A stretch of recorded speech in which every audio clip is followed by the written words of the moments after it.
Morning. I'm still in the book of Ecclesiastes, and I want to read from Ecclesiastes 8 2 through 6. It says, Obey the king since you vowed to God that you would. Don't try to avoid doing your duty, and don't stand with those who plot evil. For the king can do whatever he wants. His command is backed by great power. No one can resist or question it. Those who obey him will not be punished. Those who are wise will find a time and a way to do what is right. For there is a time and a way for everything, even when a person is in trouble.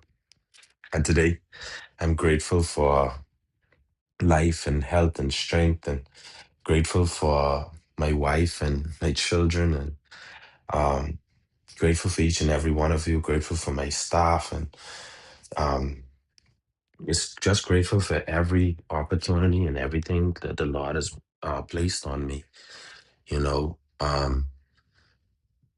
this particular part of the scripture, I was a little confused with about this when I first read it. Um, because he was like, obey the king since you vowed to God that you would.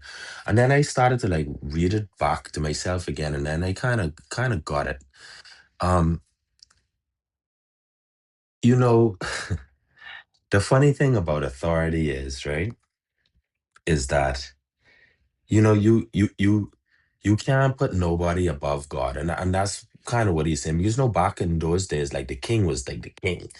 Like it was, the top of the top, the leading authority. Like in some cases, they even used to tie in a monarchies to religion and used to like think that these kings were gods. You know what I mean?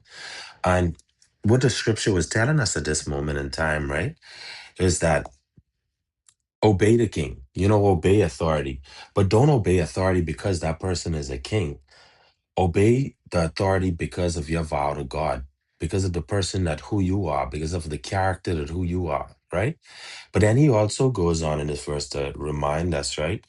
Um, to just don't try to avoid doing your duty, don't, but then he says, don't stand with those who plot evil. Because all of this ties back into one part of the scripture, what he says at the end, where he said, for there's a time and a way for everything, even when as a person's in trouble. And what that is that as Christians, the enemy will try to place us in some circumstances. They'll put us in these positions so that we could sin.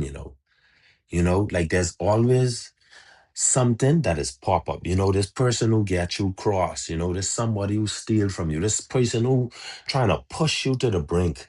You know what I mean? And trying to force you into this sin to steal your eternity from you.